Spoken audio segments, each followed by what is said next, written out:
Hello and welcome back to Legend of Zelda: A Link to the Past. I think we have accomplished just about everything there is to do. We have climbed to the top of Ganon's tower, and now it is time to face our destiny. Here we have our second showdown with Agahnim. Ho ho ho! It's great that you could come all the way here, Dark Wolf. I'm very happy to see you again, but you'd better believe that we will not have a third meeting. Prepare to meet your doom. Now, I wouldn't say that this is easier, but it's not really much harder. Agahnim obviously has 2 clones now, so you do have these additional projectiles that you have to deal with, but we're so much stronger now than we were before. Plus, he can be hit by any of those projectiles that we bounce back. So you actually, in a lot of ways, have more opportunity to hurt him. We may hit him with, that probably hit him with 3 separate blasts. And it takes the same amount of hits, 6, to kill him as it did before. So it's not as big of a spike in difficulty as you may assume with us now being kind of in the end game, as it were. Guessing he needs 1 more. Yeah, that's it. But we are not done, as the spirit of Ganon now leaves his, underling, whatever he's called. And the duck, for the first time ever, flies us in the dark world. I really like that they kind of include, if you look in the background where the sun is, you can see the shadow of Ganon's tower up on Death Mountain. Now, we can dive straight in here and fight Ganon, but if you want, if you're low on health, if you're low on resources, you can just leave here and go refill your potions, fairies, whatever. We're not going to do that, but you could. Instead, we're going to dive in and say hello. I never imagined a boy like you could give me so much trouble. It's unbelievable that you defeated my alter ego, Agahnim the Dark Wizard, twice. But I will never give you the Triforce. I will destroy you and make my wish to conquer both light and dark worlds come true without delay. Alright, now, there's 4 phases here. The first is very straightforward. Ganon throws his trident around, and not that good of an attack. You can usually get 3 or 4 hits on him, and then he'll transition to this technique where he has this fire spin, and then it turns into bats that come and assault you. This is actually probably the hardest phase, and I'm just gonna try to eat a bunch of damage and cheese through it because it annoys me. I don't want to deal with it. And I kind of want to waste a fairy here for a reason that will be made more clear very shortly.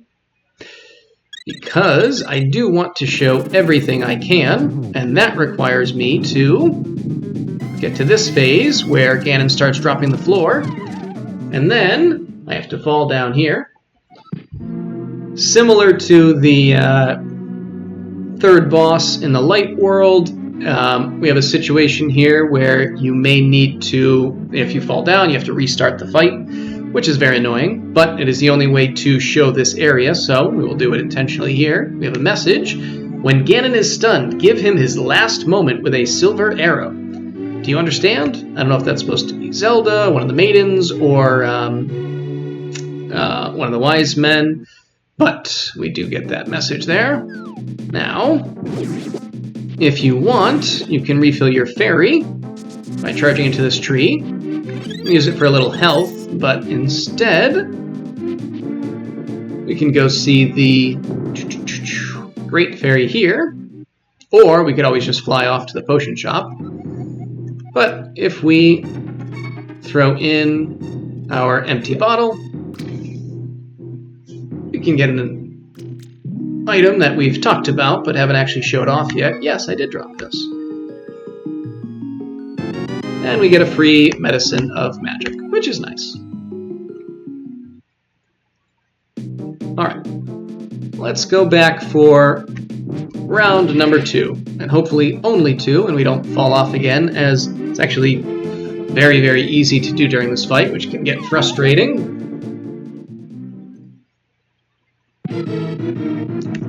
I don't think we need to hear your speech again. So, we'll get through phase 1 pretty easily, as usual. And then, what we're going to do is just take the easy road out here and use our magic cape. And we can easily walk right through these flames and take care of Ganon without any real difficulty. Get up to phase 3, where he's going to drop the floor out. Oop, a little slow. Alright. So we have to hit him 4 times here.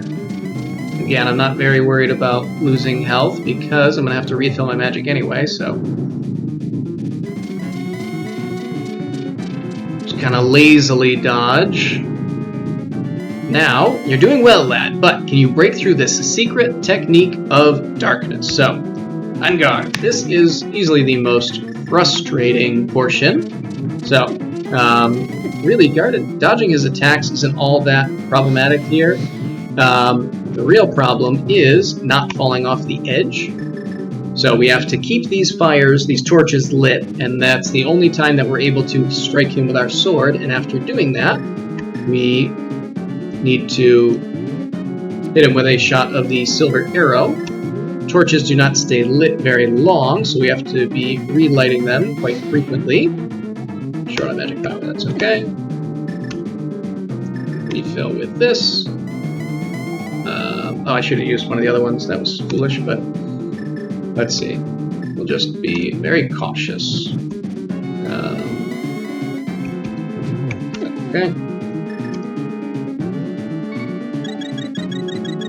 And we do not get very long to hit him with our bow, so honestly, might not be able to get it off here, but we'll try. Yep.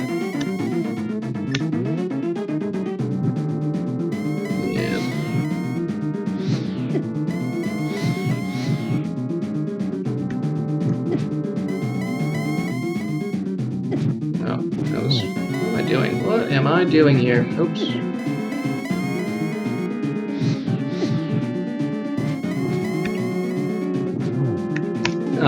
Alright, so let's get this back on track. Yeah, as a general rule, I am very willing to kind of risk taking damage in order to A, get a hit in on Ganon, and B, be safe not to fall off, because that is far, far more problematic. So wherever he teleports to, I'll just kind of eat the hit from the fire bat. Take that shot in, which allows us to finish off Ganon for good, and he will never return in any other Legend of Zelda game. Ooh, fun. Pathway opens. Perhaps it's going to bring us to the Windfish. But maybe not. Welcome, Dark Wolf. I am the essence of the Triforce.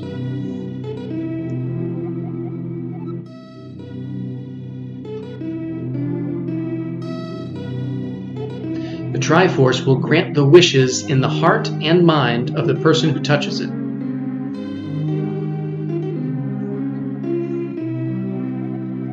If a person with a good heart touches it, it will make his good wishes come true. If an evil-hearted person touches it, it grants his evil wishes. Fair enough. The stronger the wish, the more powerful the Triforce's expression of that wish.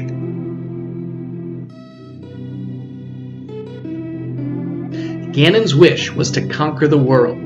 That wish changed the Golden Land to the Dark World.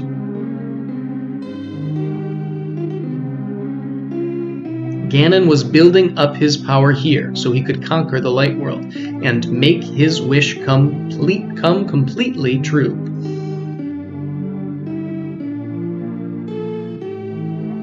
But now you have totally destroyed Ganon. His dark world will vanish. The Triforce is waiting for a new owner. Its golden power is in your hands. Now, touch it with a wish in your heart.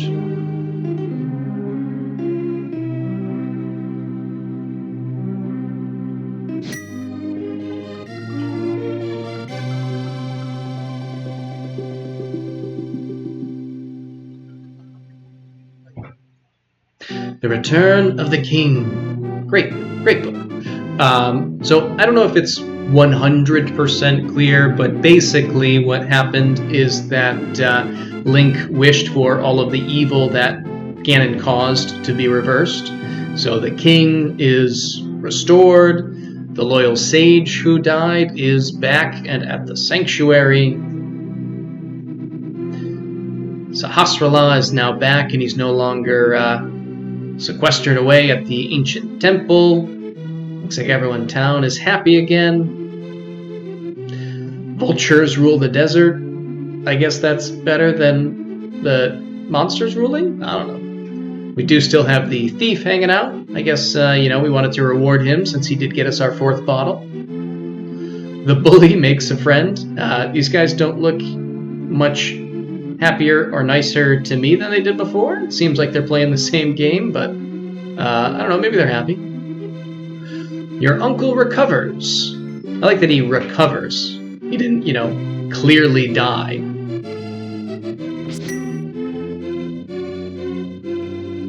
Flippers are still for sale. I guess nothing really changed at the Zora's Waterfall. Maybe they're less threatening to visitors these days? I don't know. The witch and the assistant at the magic shop. Maybe they're going to have more business, but otherwise I don't think a huge amount has changed for them.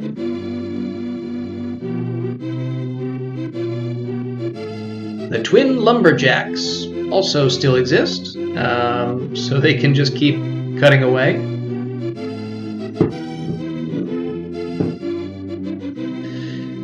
Now here is a true evil that was replicated, or not replicated, but resolved. Flute Boy plays again, him and his grandfather.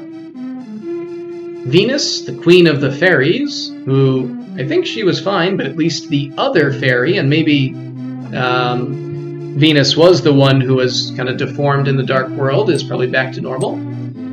The dwarven swordsmiths are happy.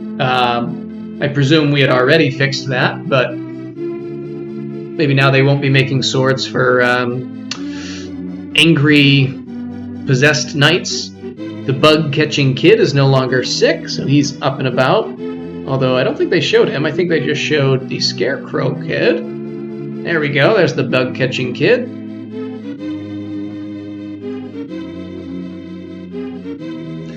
And the lost old man, frankly, as they show him, still looks lost, but presumably his granddaughter, niece, whatever it was, is now back, and he no longer needs to search for her, so maybe now he's just enjoying a nice casual walk along the bridge.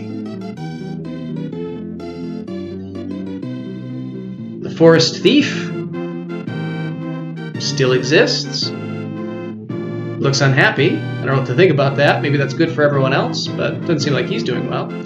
And the Master Sword sleeps again forever.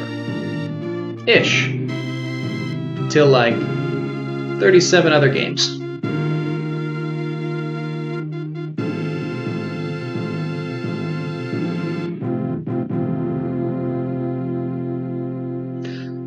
Alright, and I think that will do it. There's actually going to be one more video coming, something I haven't done before, but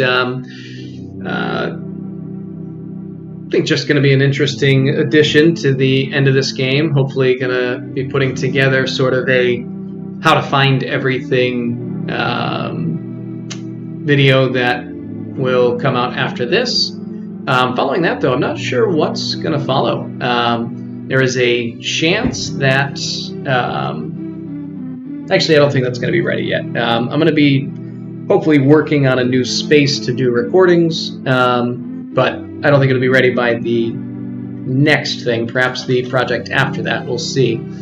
But for now, I think we can just mostly let the credits roll. I have pretty good feelings about this game. Actually, the very first time I played it, which was pretty recently, I was much more negative on it, mainly because it came out so early in the series that, unlike games 1 and 2, which I grew up with, and frankly, which are quite different from the other ones. I know 2 is very much considered different, but 1 really, I think, is very different just because of its nature as a true, original Nintendo game. But I really feel like this is the first game that is truly part of the way we view Legend of Zelda today. And so, in reality, a lot of what the game is now owes its lineage to this game, but because of that, there's just a lot of things that weren't sort of fully fleshed out yet and weren't as well designed as what is going to be coming in the future. So the very first time I played through, I did have some, oddly negative thoughts about things, but with a pretty brief bit of time and just a little bit more experience and getting more used to things, I think much, much more highly of it and have a greater degree of respect for it within the pantheon of the Zelda series. I do hope at some point to do the Oracle games, Ages and Seasons. Not sure when that's likely to happen, particularly because I'm hoping to find some way to do it that will allow you to do the kind of combined secret special ending additional piece, and I'm not sure how I'm going to be able to do that. Outside of that, I don't know which Zelda games I'm likely to do in the future. I mean, I like plenty of them. I'd love to do Skyward Sword and Twilight Princess and Ocarina of Time, but they go just a little bit long for what I'm hoping to do, but we'll see. We do have our little quest history here, which I don't think we ever actually died. Let's find out. The way this runs, it shows if you ever died in a location, but also kind of the most recent place you either completed or haven't completed yet. I'm not sure. So if you die in the overworld, it would still show up on this. So it looks like we did manage to get through unscathed. So that's nice. All right. All right. I think that brings us to the end. Let's wait and see. Well, I suppose that's it. All right. Well, hopefully you enjoyed, and until next time, see ya.